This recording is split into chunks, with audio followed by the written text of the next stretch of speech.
Howdy, everyone, and welcome to episode number 27 of The Bowler's Den, which, of course, is hosted by yours truly, Toby LaGrange.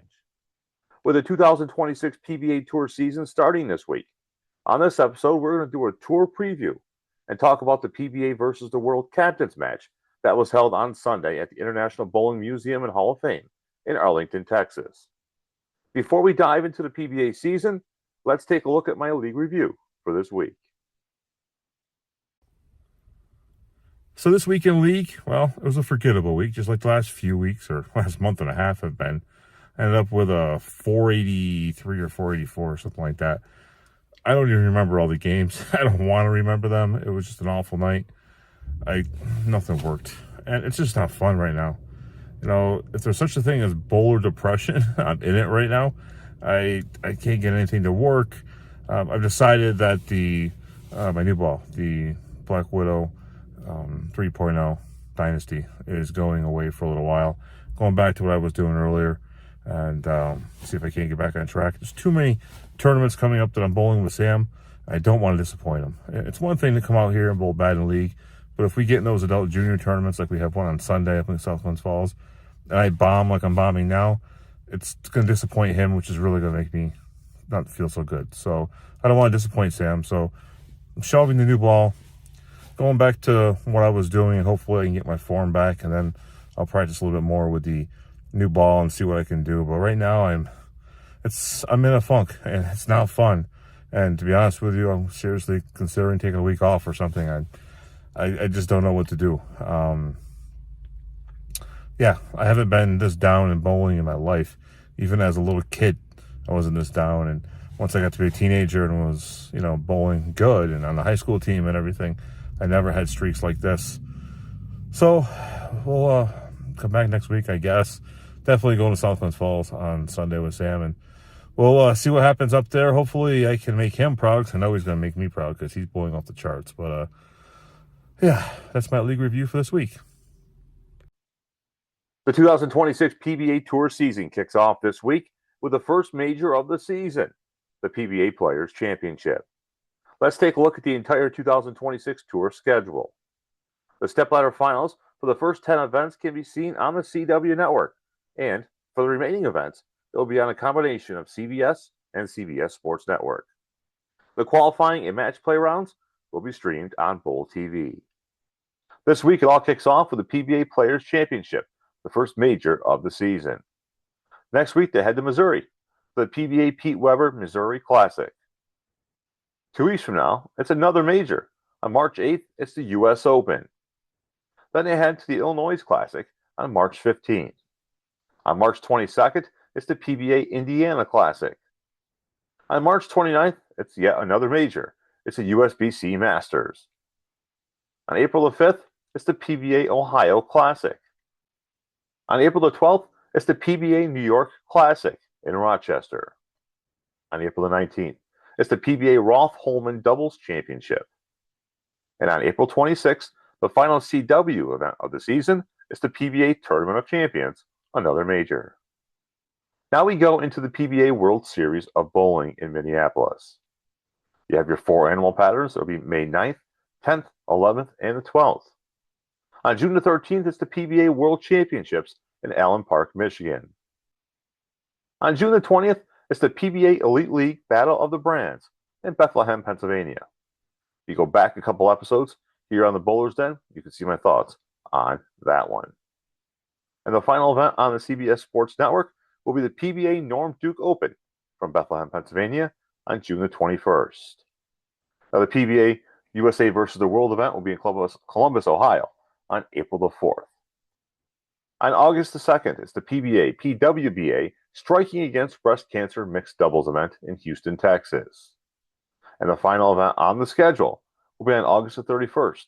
It's the Storm Lucky Larson Masters over in Sweden. So there you have it, the 2026 schedule of events for the PBA Tour. Here are some of my thoughts on the 2026 PBA schedule. It's a solid schedule, but there needs to be just a little bit more. We need to take the tour back to the 1990s, when it was popular, when there was a buzz in the air, when there was excitement in the air, among many more people than there are now. Purses need to be higher, And the major events, they need to be spread out just a little bit more throughout the schedule, that is. And they need to be in different parts of the country. There needs to be more events in different parts of the country overall. There needs to be more events in the Northeast, more in the Southeast, more in the Northwest, and the Southwest.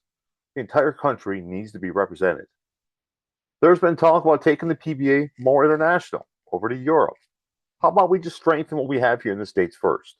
You need to take care of your own house before you go and try to buy another one. I'm still excited, though. It's going to be a great season. There's lots of events. They're all televised, either on the CW on CBS Sports Network, on CBS, the Mother Channel, or on Bowl TV. And I'm going to be watching them all. And I'm sure a lot of you will be as well. So let's take a look at some of my picks for some of the awards for the 2026 season. First up for PBA Player of the Year, well, if you don't pick E.J. Tackett, there's something wrong with you. E.J. Tackett's going to win Player of the Year unless he has a phenomenally bad year. The Bluffton, Indiana bowler is just on his game right now. He's the best one out there. I know. I hear Anthony Simonson. Yeah, he's there. You know, Belmonte's old. Belmonte's overrated. I know he has the numbers. He has the wins. He has the titles. Belmonte, yeah, I don't even want to talk about Belmonte right now. The most improved bowler, it's either going to be Patrick Hanahan, the social media influencer, if you want to say. It was 44th last year. I think Packy's going to have a good year.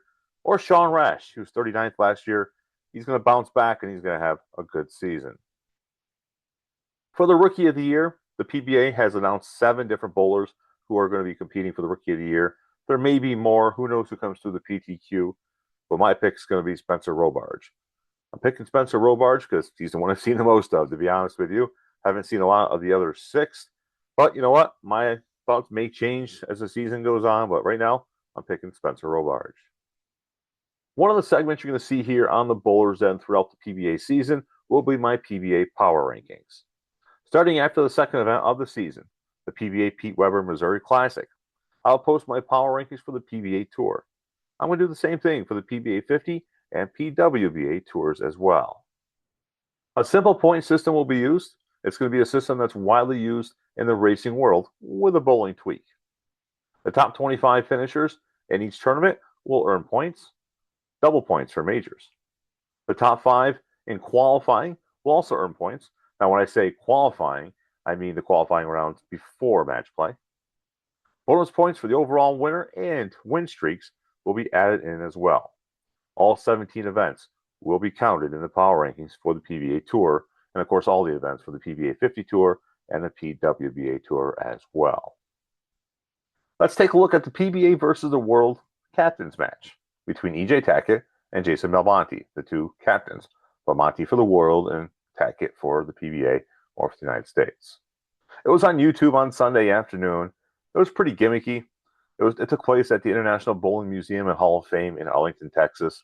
It was a 2-lane bowling alley, I think in the basement or somewhere there in the museum. It had old-style lanes. I think the lanes were newer wood, but they were done in the old style. They had pin setters, or a pin setter, I should say. It was actually Commissioner Clark's son.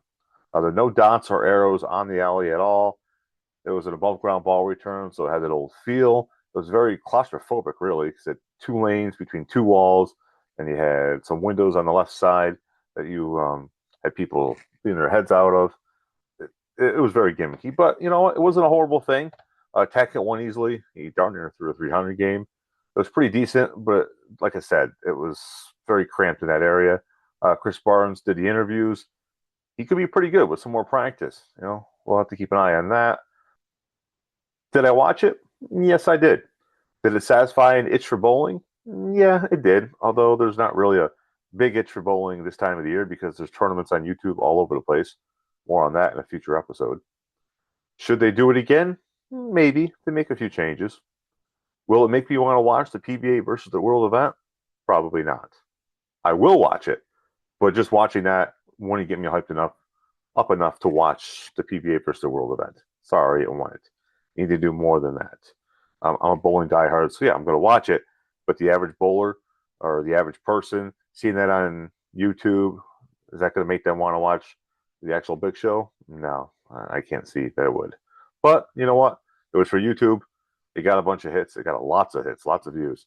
Last I looked, it was well into the 300,000 range. So it did pretty well on YouTube for a bowling show, so to speak. So it wasn't a bad thing. And as long as it's not taking up airtime on the television networks, like on CW or on CBS Sports Network, I don't have a problem with it. Wasn't really my cup of tea, but of course I would watch it again. So there's that as well. That would do it for this week. Thank you very much for watching. And remember to support those that support this awesome game of ours. So long for now.